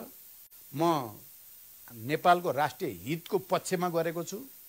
कतिपय कुरा भारतको सोचाइसँग कतिपय कुरा मिल्न गयो होला, कतिपय इस्युमा चाइनाकोहरूसँग मिल्न गयो होला, कतिपयमा अमेरिकासँग मिल्न गयो होला। मलाई जे भन्न खोजिएको छ अहिले चीनको पक्ष, चीनले भनेर मानेको भन्ने कुरा बिल्कुल गलत हो। चीनको पहिलादेखिको चाहिँ मैले बुझेसम्म यिनीहरूको चाहिँ साइलेन्ट डिप्लोमेसी नै थियो र मैले अहिले पछिल्लोमा मिडियामा विभिन्न उसमा आउँदाखेरि उनीहरू अलि चासो दिएको त देख्छु। तर उनीहरूले आएर हामीलाई यो गर, यो नगर, यो गर्न हुँदैन भनेको चाहिँ मलाई थाहा छैन। तर चीनले खुलेर एमसीसी पारित गर्नुहुन्न भनेर भनिरहेछ। अहिले भनिरहेछ, तर पार्टीहरूलाई आएर दबाब दिएर तिमीहरूले गर। तपाईँलाई दबाब दिएको छैन? छैन। चीना विदेश मन्त्रीले फोन गरेको, राजदूतले आएर भेटेको धेरै समाचार बाहिर आइरहेको छ। त्यसो त म सबै राजदूतसँग भेटेकै त छु। मैले भारतीय राजदूतसँग नि मेरो लगातार भेट भइरहेको छ। चिनिया धेरै भयो नभेट भएको, तर पनि भेट हुन्छ। अरूसँग नि भेट हुन्छ। अमेरिकन राजदूतसँग त सबभन्दा बढी भेट भएको छ। यो बिचमा पटक भेट भएको छ, कुरा भएको छ। कारणले चाहिँ राजनीतिक नेतृत्वलाई यो देशको र त्यो देशको भन्नु चाहिँ नै विडम्बना देख्छु मैले। यो बिल्कुल गलत हो। प्रचण्डजी, मैले यो प्रश्न सोधेँ भने किनभने प्रचण्डको धेरै चाकडी गर्यो भनेर पनि मान्छेले भन्ला नि, म त्यो सहन पनि तयार छु। तपाईँलाई मैले राजनेता भनेर भनेको छु। राजनेता भनेको जस्तो सुकै चुनौती पनि सामना गर्न तयार हुनुपर्छ। जनताको चाहना अनुसार कहिलेकाहीँ छ नि युटर्न पनि अवस्था आउँछ।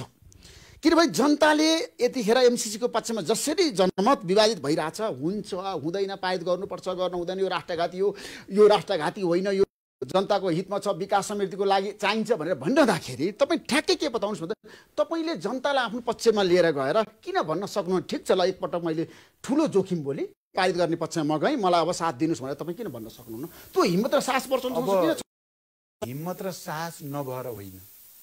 नेता भनेको त जनताको चाहना अनुसार अगाडि बढ्ने हो, जनमतलाई आफ्नो पछि लगाउने हो नि। एउटा कुरा तपाईँले कहाँनिर गर्नुभयो भने हिम्मत र साहस भन्ने कुरा या युटर्न भन्ने कुरा नेपालको राजनीतिक आन्दोलनमा मैले जति बढी कसैले पनि गरेको छैन। मलाई त्यो सौभाग्य, युद्ध सुरु गर्दा, शान्तिमा आउँदा, यो गर्दा, त्यो गर्दा आदि इत्यादि विभिन्न प्रधानमन्त्री तपाईँले अहिले भन्नुभयो नि बनाउने, दुईचोटि चाहिँ केपीलाई प्रस्तावक नि मै भएँ। अहिले पछिल्लोचोटि दुईचोटि शेरबहादुरजीलाई प्रधानमन्त्री बनाउने प्रस्ताव पनि मै भएँ। बाबुराम भट्टराईलाई बनाउनु तपाईँ हो, झलनाथ खनाललाई बनाउनु तपाईँ हो, सबै झलनाथ रेग्मीलाई पनि त्यतिखेर तपाईँ चाहनु भएको भए कोही पनि बन्थेन। त्यसकारण यो सबै त मैले गरेकै हो। तर गाह्रो कहाँ पर्छ तपाईँलाई थाहा छ? एउटा कुरा के हो भने राष्ट्रको समग्र हितको कुरा र आफ्नो कन्भिक्सन बाहिर मान्छे जान सक्दैन। कुरा भन्नु त्यो आफ्नो कन्भिक्सन भइकन गर्न सकिँदैन। मैले अहिले राष्ट्रिय सहमति खलबेला कि भनेर पटक पार्टीहरूको बिचमा छने उपायको खोजी गरौँ भन्ने नै तपाईँले चाहिँ सोधेको प्रश्नको उत्तर हो। कुरा भन्नु म त कोसिस गरिराखेको छु यसको सकारात्मक समाधान होस् भनेर मैले बल गरिराखेकै छु। अहिले पनि अझै गर्दैछु। केही उपाय छ कि भनेर गर्दैछु। मलाई लाग्छ हामी केही दिनभित्र कहीँ न कहीँ पुग्छौँ भन्ने लाग्छ। एउटा सल्युसन पुगौँला नि त भन्ने पनि मलाई लाग्छ। अझै पनि म निराश भएको चाहिँ छैन। तर मैले जे कुरालाई राष्ट्रिय हित अनुकूल अलि भएको छैन, हुँदैन भन्ने ठान्छु, मेरो कन्भिक्सनले जे भन्छ त्योभन्दा बाहिर सक्दिनँ। त्यसो अहिले तपाईँ छातीमा हात राखेर भन्नुहुन्छ एमसीसी पारित गर्न सक्नुहुन्न। मेरो त आजको दिनमा एज इट इज सक्दिनँ म। एज इट इज त्यो मोल्न तपाईँ तयार हुनुहुन्न अहिले। त्यसो गर्न सकिँदैन। त्यो जोखिम मोलेर भनेको यो अहिले सकिँदैन भन्ने कुरा नै सबभन्दा बढी जोखिम हो। तपाईँले अहिले त्यत्रो सुपर पावर तेरो पछि लागेको छ, तँलाई क्षति हुन्छ, तँ खतम हुन्छ भनेर तपाईँले द्वन्द्वको बेलाको मुद्दाहरू बिउत्याउने, तपाईँलाई जेलमा हाल्ने अघि नै भनिसकेँ नि मैले। अब चाहिँ विभिन्न देशका नेताहरू, अब अमेरिका त सुपर पावर हो, उसलाई रिसै उठ्यो भने त उसले धेरै चिज गर्न सक्छ। रिस्क भन्नुहुन्छ भने त यो त झन् ठुलो रिस्क हो नि त। तर म बरु त्यो रिस्क लिन तयार, आफ्नो कन्भिक्सन भन्दा बाहिर जान तयार छैन म, यति बुझ्न। तर म अमेरिकासँग विवाद गरेर लड्न चाहेको त छैन नि त। मेरो भनाइलाई अमेरिकाले पनि सुनिदिनुपर्छ भन्ने मात्रै हो मेरो। तपाईँलाई के लाग्छ भारतीय नेताहरूसँग पनि तपाईँको अन्तर्क्रिया भइरह होला, टेलिफोनमा वार्ता भइरह होला, भारतीय राजदूतले पनि तपाईँलाई आएर भेटिरहनु भएको छ, एमसीसी पारित गर्ने पक्षमा भारत छ, तपाईँलाई के लाग्छ? अब यो विषय गयो, यति धेरै गिजुलियो नि यो विषय, अब कस्तो अप्ठ्यारो क्या। अब मैले हेर्दा भारत चाहिँ हुनपर्छ या पर्दैन भनेर आफू यसमा मुछिन चाहेको जस्तो मलाई लागेको छैन। मैले जति कुरा गरेको छु एमसीसी हुनपर्छ भनेर चाहिँ त्यसमा जोड दिनेमा पनि छैन। यो नेपालको आन्तरिक मामिला हो, नेपालकै पार्टीहरूले, नेताहरूले, संसदले टुङ्ग्याउन पर्छ भन्ने मात्रै भएको देख्छु भने चाइनाको त तपाईँले भनिहरू भयो पछिल्लोचोटि अलिक खुलेरै हुनु हुँदैन भन्नेमा आएको देखिन्छ। किनभने अब नेपाल भनेको अन्तर्राष्ट्रिय क्षेत्रको छ नि, रणभूमि बन्ने हो त, क्रियास्थल बन्ने हो त, भारतको, चीनको, अमेरिकाको। त्यो बन्न दिन हुन्न।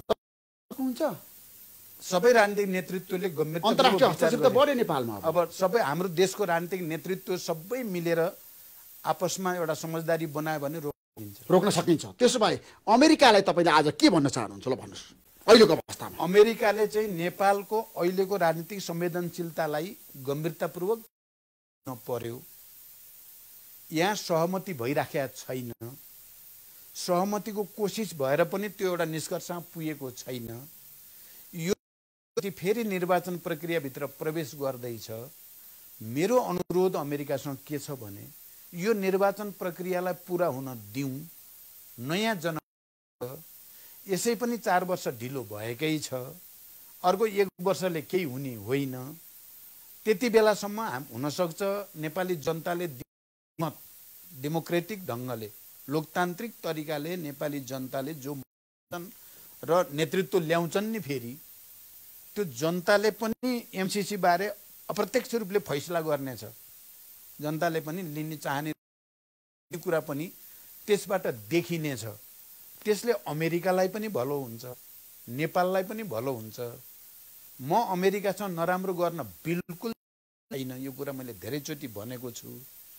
तर आजको तारिखमा, आजको दिनमा स्थिति सहज छैन। असहज तरिकाले गयो भने त्यसको असर दूरगामी नकारात्मक असर हुन्छ भन्ने चिन्ता छ मलाई। मैले जोखिम उठाएर चाहिँ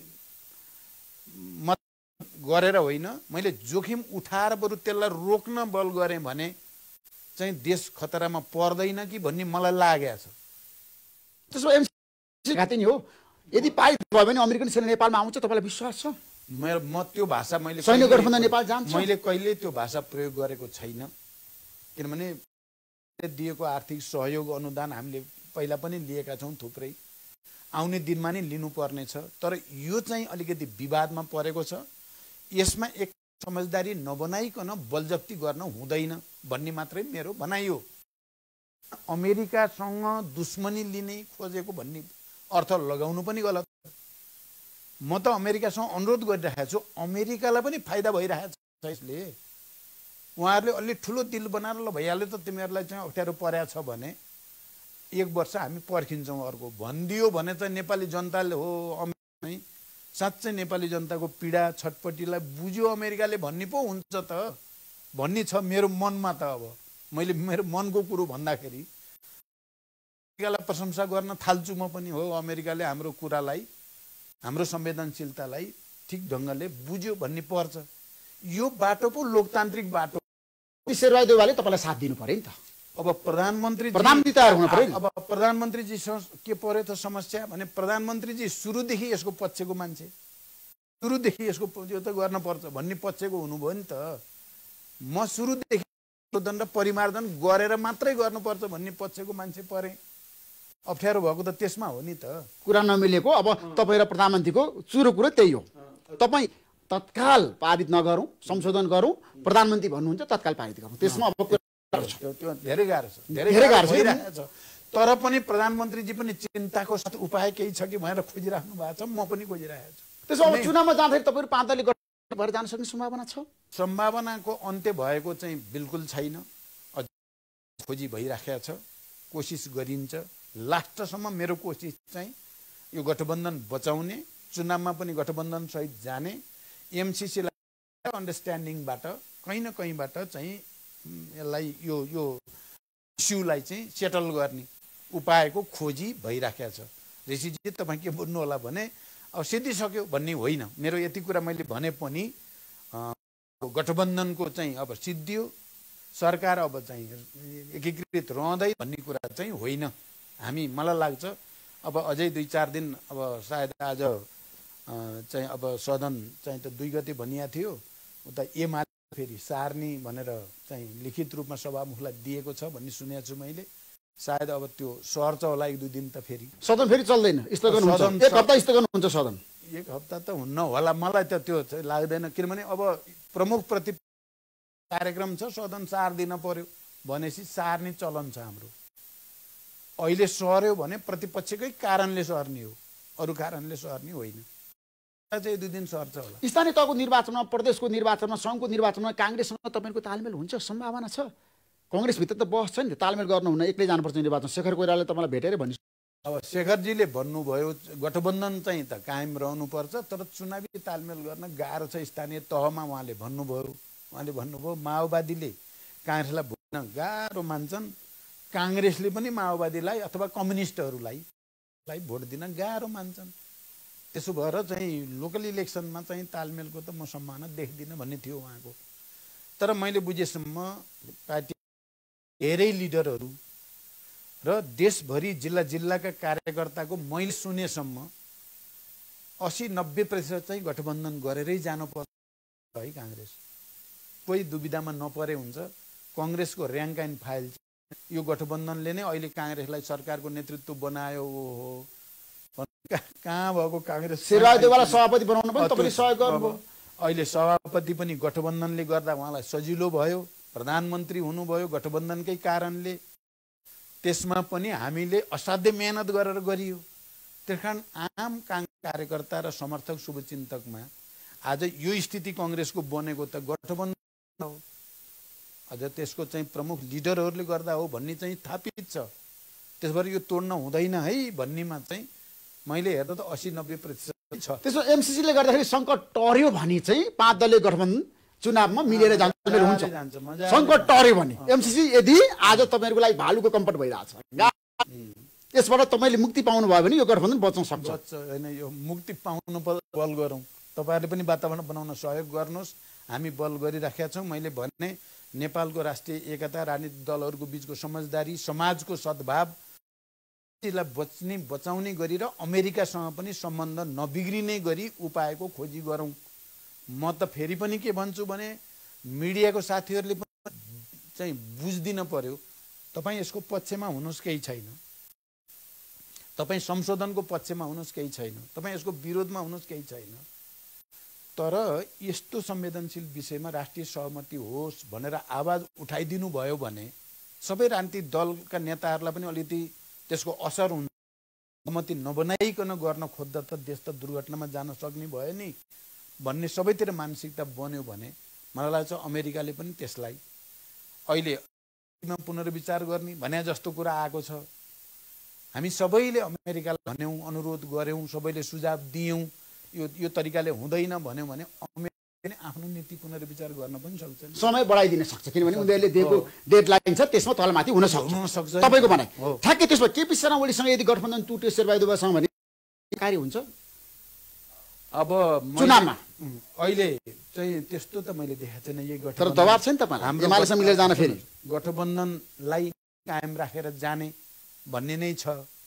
केपीजी एक्लै लड्छु पनि भनिराखेर भन्ने नै छ मेरो पनि कुरा। भनेदेखि अहिले चाहिँ त्यस्तो बेला आएको या त्यो विषय चर्चामा भएको धेरै छैन। त्यसो केपीसँग ओलीसँग तत्काल सहकार्य एकता हुन सम्भव छैन, हुन सक्दैन। तर म चाहिँ हाम्रो पार्टीको इतिहास होइन, हाम्रो परम्परा विशेषता, प्रचण्डकै विशेषता पनि या तपाईँहरूले कहिले देख्दाखेरि एकदम पोजिटिभ कहिले नेगेटिभ देखिन्छ होला। चाहिँ म चाहिँ फेरि राजनीतिमा कोही थाई शत्रु र कोही थाई मित्र हुँदैन भन्ने मान्यताबाट नै म चल्ने गरेको छु भन्नुभयो। त त्यसै कारणले त आज प्रचण्ड हुनुभएको, प्रचण्ड भन्दा नै शान्ति सम्झौता भयो, जनयुद्ध इत्यादि इत्यादि त्यो कुरा भनिराख्न परेन। हिजो केपीजी एक ठाउँमा बोल्दाखेरि चाहिँ माधवलाई र प्रचण्डलाई कामरेड भनिदिनु कुनै खालको हुँदैन के भन्नुभयो अरे। म चाहिँ उहाँ जस्तो छैन। तपाईँ कम्युनिस्ट नै होइन अरे, तपाईँलाई कम्युनिस्ट भन्नु त गलत हुन्छ। त म उहाँ जस्तो कम्युनिस्टको अपमान होइन, हुन्छ। म कामरेड कम्युनिस्ट होइन, त्यो अर्कै बहस हो। म चाहिँ अब परिस्थिति फेरियो, अर्कै खालको परिस्थिति बन्यो, वामपन्थी भन्ने नै फेरि एक ठाउँमा आउन पर्ने स्थिति बन्यो भने मलाई फेरि त्यो कदम चाल्नलाई चाहिँ चाल्नै हुँदैन। अब चाहिँ पानी बाराबार ढोका बन्द भन्ने चाहिँ मेरो हुँदैन। प्रचण्ड फेरि पनि उठाउनु हुन सक्छ, ढोका खुल्न सक्छ, फेरि त्यो वातावरण बन्न सक्छ। त्यो प्रचण्डको इच्छाद्वारा निर्देशित हुने कुरा होइन। त्यो देशको आवश्यकता त्यो भयो, अब राजनीतिको आवश्यकता त्यो भयो भन्ने देखियो भने चाहिँ म चाहिँ फेरि पूर्वाग्रह लिएर कुरा भन्नुभयो। त त्यो कुनै खालको चाहिँ तपाईँको कसैप्रति दुराग्रह लिएर उसँग वार्तै गर्न नजाने भन्ने मेरो हुँदैन। म केपीसँग फेरि बालकोटमा गएर कुरा गर्न पनि सक्छु, बालकोटमा गएर फेरि कुरा गरेर सहमति गर्न पनि सक्नुहुन्छ, चुनावमा गर्न पनि आवश्यक सक्नुहुन्छ। समय र परिस्थिति अनुसार तपाईँ चल्न सक्नुहुन्छ। म चाहिँ मेरो तर्फ अब केपीको तर्फबाट उहाँले के भन्छ उहाँले जान्ने कुरा भयो, उहाँले त हिजो बोलिसक्नुभयो। तर आजको दिनमा त्यस्तो स्थिति छैन। फेरि जनतालाई कहीँ भ्रम नपरोस्, यही गठबन्धन कायम राख्ने, एमसीसीको समस्यालाई पनि सकारात्मक ढङ्गले समाधान गर्नेतिर नै हाम्रो ध्यान छ। माधवका नेपाल र उपेन्द्र यादव सहकारी हुन्छ निर्वाचनमा, पार्टी गर्नुको कति सम्भावना देखाउनु ठ्याक्कै? अब असम्भव छैन, कुराकानी भइरहेको। तर अहिले चाहिँ हामी फेरि तीनटा अलग्गै गर्ने छौँ। नेपाली कङ्ग्रेस समेत, राष्ट्रिय जनमोर्चा समेत पाँचै दलको गठबन्धन रहोस् र चाहिँ चुनावी तालमेल पनि पाँचैसँग होस् भन्ने छ। अहिले तीन भन्ने छैन। तर तपाईँले भने जस्तो कतिपय वैचारिक राजनीतिक कारणले भोलि गएर चुनावपछि, चुनाव अगाडि त म देख्दिनँ त्यस्तो कुनै पार्टी एकताको सम्भावना, चुनावपछि हुन पनि सक्छ। तपाईँ नेपाली राजनीतिमा जस्तो सुकै चुनौती पनि पार गर्न सक्ने नेताको रूपमा परिचित हुनुहुन्छ। तपाईँले सशक्त द्वन्द्व गर्नुभयो, शान्ति प्रक्रियामा मूल्य भयो, संविधान सभाबाट संविधान पनि दिनुभयो। तपाईँको महत्त्वपूर्ण भूमिका छ नेपालको परिवर्तनमा। मलाई के बताउनुहोस् भन्दा नेपाल भारत सम्बन्धको कुरा गर्न चाहन्छु, किनभने तपाईँले सशक्त द्वन्द्व गर्दाखेरि भारतमा बसेर काम गर्नुभयो। धेरै किसिमको छ नि त्यहाँ चर्चा परिचर्चा बहस भयो, 12 बुँदे सम्झौता पनि भारतमै भयो। आज मोदी प्रचण्डको सम्बन्ध कस्तो छ, नेपाल भारत सम्बन्ध कस्तो बनाउनु पर्छ भन्ने पक्षमा तपाईँ हुनुहुन्छ। आज बताउनुहोस् जनतालाई। नेपाल भारत सम्बन्ध राम्रो हुनुपर्छ भन्ने पक्षमा छु म। र प्रधानमन्त्री मोदीसँग पटक पटक मेरा छलफलहरू पनि भएका छन्। हार्दिक रूपले नै कुराकानी हुने गरेका हुन् विगतमा पनि, अहिले पनि हाम्रो त्यो सम्बन्धमा त्यस्तो म केही पनि देख्दिनँ। यसबिचमा भारतीय अधिकृतहरूसँग भनौँ, भारतीय नेताहरूसँग जोसँग मेरो भेट भएको छ, मैले नेपाल भारत सम्बन्धलाई अझ राम्रो बनाउनु पर्छ भन्ने दिनमा नै कुरा गरेको छु। मलाई लाग्छ पहिला एकचोटि बिचमा अलि बिग्रेको जस्तो, अलि चिसिएको जस्तो भएको थियो केपी ओली प्रधानमन्त्री भएको बेलामा, र अहिले त्यस्तो छैन भन्ने छ मेरो बुझाइ।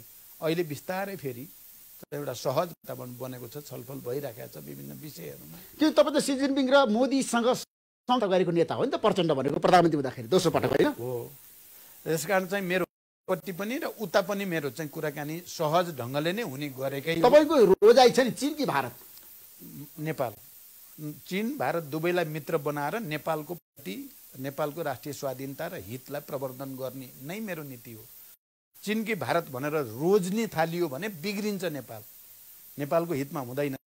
देखि भनेको छु हामी नेपाल परस्त हो, हामी चीन परस्त पनि होइन, हामी भारत परस्त नि होइन। चीन र भारत दुईटै हाम्रा छिमेकी हुन्, मित्र हुन्, घनिष्ठ सम्बन्ध छ। त्यो सम्बन्ध बनाएर लानुपर्छ। यो भन्दा अर्को ढङ्गले सोच्नु देशको निम्ति घातक। जनयुद्ध दिवस मनाइरहँदाखेरि माओवादी केन्द्रले पार्टीले छ नि गति लिन सकेन। माओवादी केन्द्रको महाधिवेशन पछि पनि तपाईँले पदाधिकारी चयन गर्न सक्नु भएन प्रचण्डजी। आज कसरी जनआन्दोलनका घाइतेहरूलाई, अपाङ्गहरूलाई? अब पहिलो कुरा, अब भोलि हाम्रो 27औं जनयुद्ध दिवस मनाइँदैछ देशभरि र भोलिको एउटा मेरो लागि अलिकति नयाँ कुरा के भएको छ भने मधेस सरकारले नै जनयुद्ध दिवस मनाउने भनेर एउटा कार्यक्रम राखेको छ र मलाई प्रमुख अतिथिको रूपमा बोलाइएको छ। म भोलि मधेस जाँदैछु र त्यहाँ मैले जनयुद्ध दिवस मनाउने त्यहाँको सरकारको कार्यक्रममा सहभागी म छु। मैले यो ऐतिहासिक अवसरमा म जनयुद्ध र यो परिवर्तनको निम्ति शहादत प्राप्त गर्ने सबै अमर शहीदहरूप्रति हार्दिक श्रद्धाञ्जली व्यक्त गर्न चाहन्छु। सबै बेपत्ता योद्धाहरूप्रति सम्मान व्यक्त गर्न चाहन्छु। घाइतेप्रति सम्मान र शीघ्र स्वास्थ्य लाभको कामना गर्न चाहन्छु। उनीहरूका सबै परिवारजनहरूप्रति पार्टीको तर्फबाट र मेरो तर्फबाट सम्मान व्यक्त गर्न चाहन्छु। अब यसका लक्ष्यहरूलाई पुरा गर्नको निम्ति र यसले ल्याएका उपलब्धिको रक्षा गर्नको निम्ति फेरि सबै माओवादीहरू एक ठाउँमा आउन जरुरी छ भन्ने म ठान्छु।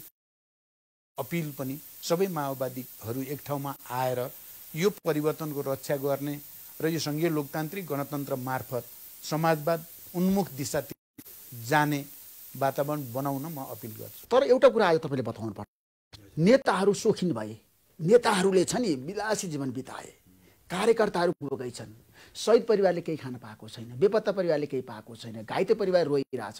तपाईँले के गर्न सक्नु भएन प्रचण्डजी? त्यो कुरा आज तपाईँ भन्नुहोस् न। अब हेर्नुहोस्, यो हामी सम्झौताबाट हामी आएको हो।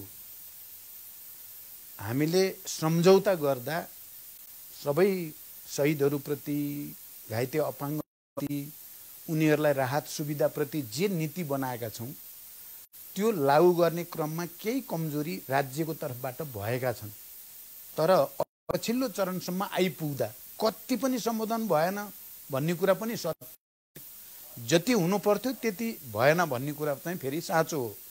र अहिले यो गठबन्धनको सरकार बनिसकेपछि शहीद परिवारको निम्ति, शहीदहरूलाई सम्मान गर्ने सन्दर्भमा, घाइते अपाङ्गको उपचारको सन्दर्भमा, उनीहरूको राहतको सन्दर्भमा, बेपत्ता योद्धाहरूका परिवारहरूलाई राहत दिने सन्दर्भमा केही महत्त्वपूर्ण मलाई अस्ति यो बेपत्ता योद्धा र घाइते अपाङ्गका केही प्रतिनिधि साथीहरू आएर उहाँहरूले नै पहिलोचोटि बताउनु भयो, तपाईँले खालि त्यही केपी ओलीको भाषा प्रयोग भयो, तपाईँले सब खाता गयो, व्यवस्था गऱ्यो, हामीले व्यवस्था कहिले नि सकिन्छ हामीले।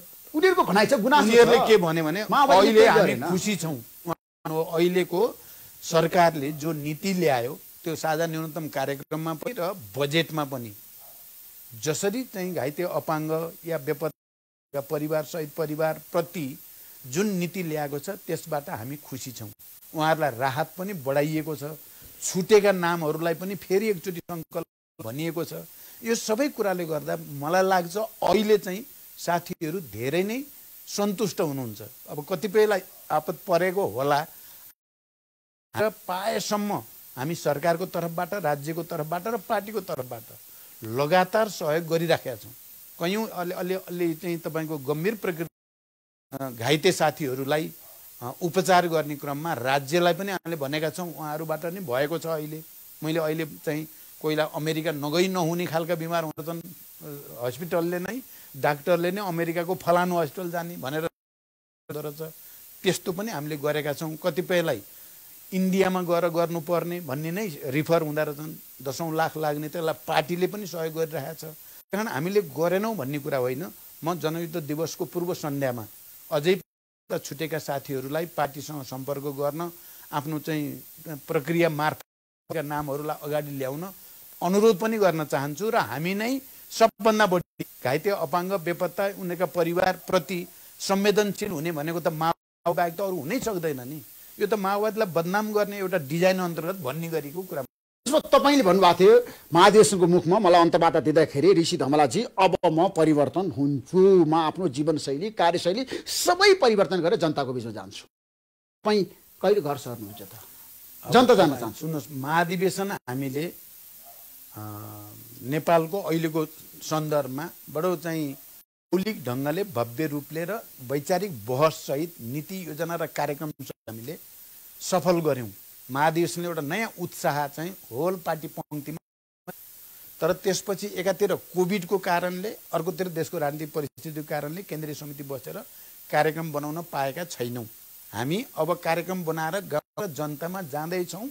त्यो कामको सुरुवात मै गर्छु भन्नेमा छु। मैले त्यो तपाईसँग त्यति बेला पनि भनेको थिएँ, महाधिवेशनमा पनि भनेको छु, हाम्रो महाधिवेशनको दस्तावेजले पनि भनेको छ। त्यसकारण कार्यक्रमको हामीले अहिले तयारी गरिराखेका छौँ। त्यो कार्यक्रम हाम्रा सबै नेताहरू जनताको बिचमा हुन्छन्।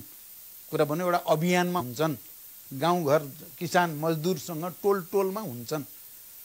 त्यो तपाईँले देख्नुहुन्छ। ठ्याक्कै भने प्रचण्ड पद तपाईँ आए आवश्यक देख्नुहुन्छ, देख्नुहुन्न? किन तपाईँको पार्टीभित्र बहस फेरि पनि महाधिवेशनमा उठ्यो। धेरैले भने प्रचण्ड पद त्याग्नु गलत थियो त्यतिखेर। अनुसार पार्टी अगाडि बढेन, देश अगाडि बढेन। त्यो कुरा त मान्नुहुन्छ नि तपाईँ? अब हामीले त्यो विषयलाई दस्तावेजमा बडो क्लियरली उल्लेख पनि गरेका छौँ। अब फेरि प्रचण्ड पद ल्याउनु पर्छ भन्ने होइन, तर विचारलाई संश्लेषण गरेर केन्द्रित यसमा चाहिँ हामीले ध्यान दिनुपर्छ भन्ने कुरा प्रष्ट राखिएको छ। संश्लेषण गर्दाखेरि प्रचण्ड पद चाहिन्छ भन्ने पनि कतिपय साथीहरूको आयो, तर अहिले प्रचण्ड पदतिर फर्किने भनेको पछि फर्किने हुन्छ। अहिले त त्यस्तो स्थिति छ। अझ अर्को आउन सक्छ, अर्को बनाउनु पर्छ भन्ने चाहिँ त्यहाँ पास भएको छ, पहिलो कुरा। दोस्रो कुरा चाहिँ गल्ती कहाँ भयो भन्ने कुरा पनि भएको छ भने प्रचण्ड पदले बनाएको कुरो थिएन। त्यति बेलाको नेकपा माओवादीको केन्द्रीय समिति मात्रै बनाएको कुरा पनि थिएन।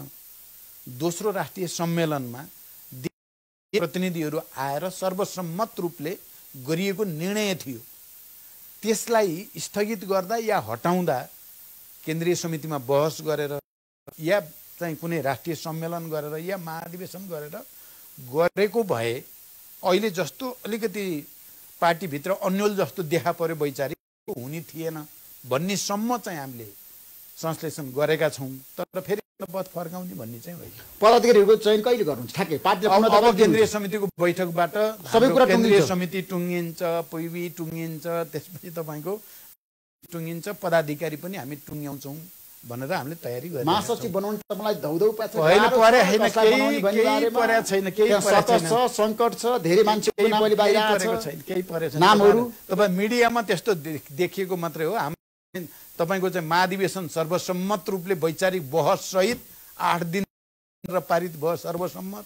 केन्द्रीय समिति सर्वसम्मत, अध्यक्ष सर्वसम्मत। अनि त्यो चाहिँ केन्द्रीय समितिको बैठक स्थगित गर्दा मैले भनेको थिएँ पुन अन्सरी जस्ता साथीहरू अब डिस्चार्ज भएर वर्षमान पुन आउँदै हुनुहुन्छ। उहाँले म आउँदासम्म निर्वाचन नगरिदिए हुन्थ्यो गरे हुनाले पनि पर्खाउन त अब आउँदै जनार्दन शर्मा र वर्षमान पुन को त हामी छलफल गरिराखेका छौँ। मैले त वर्षमानलाई पनि जनार्दनलाई पनि तपाईँ 2 मिनट त जो भनेर आउनुहुन्छ, केही आपत्ति छैन। यो महासचिव हुने भनेको उत्पात हुने कुरा पनि कुरा भन्नु हो त सधैँलाई हुने भन्ने कुरा पनि होइन। अनि यसलाई सहज ढङ्गले गरेर तपाईँहरू दुइटै चाहिँ सल्लाह गर्नु र मलाई सुझाव दिनुहोस् भनेको छु। मलाई लाग्छ 1-2 दिनमा उहाँहरूले दिनुहुन्छ। युद्धबाट जसरी शान्ति प्रक्रिया आउनुभयो, तपाईँको दिनचर्या एकदम परिवर्तन भयो, तपाईँ सोखिन बन्नुभयो, तपाईँ जनताको बिचमा अब यो भन्दा झुटो कुरो केही नै हुँदैन। धेरैको भनाइ छ तपाईँले जनताको भएन आफ्नो लागि काम गर्नुभयो, परिवारको लागि काम गर्नुभयो भन्ने बेला तपाईँ के भन्नुहुन्छ? अब यो त चाहिँ इतिहासले र जनताले नै मूल्याङ्कन गर्ने कुरा हो। म जनयुद्धमा हुँदा जति म सहज ढङ्गले काम गर्ने हुन्थ्यो, शान्ति प्रक्रियामा आएपछि म जहिले पनि चटारोमा, प्रेसरमा, दबावमा काम गर्न परेको छ।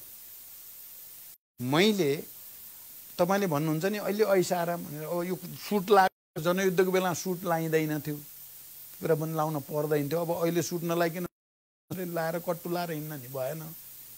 त्यसैलाई भने हो कि शौखिन खानेकुरा आज भोलि मेरो चाहिँ यहाँ भान्सामा जे पाक्छ त्योभन्दा मिठो त मेरो रोल्पा रुकुम राम्रोसँग चाहिँ पाउँथे मैले खानेकुरा नि, मेरो केही चेन्ज आएको छैन। अब मैले शौखिन भएर के चाहिँ गरे होला त भनेर कहिलेकाहीँ म सोध्छु क्या। जनयुद्धको बेलामा होइन, छोराछोरी सबै युद्धमै थिए, प्रकाश त बन्दुकै बोकेर हिँड्थ्यो, पुरै गाड बसेर हिँड्ने शान्ति प्रक्रियामा आएपछि ऊ गयो, छोरी गई, अनि मैले सौखको जीवन बिताएको छु त।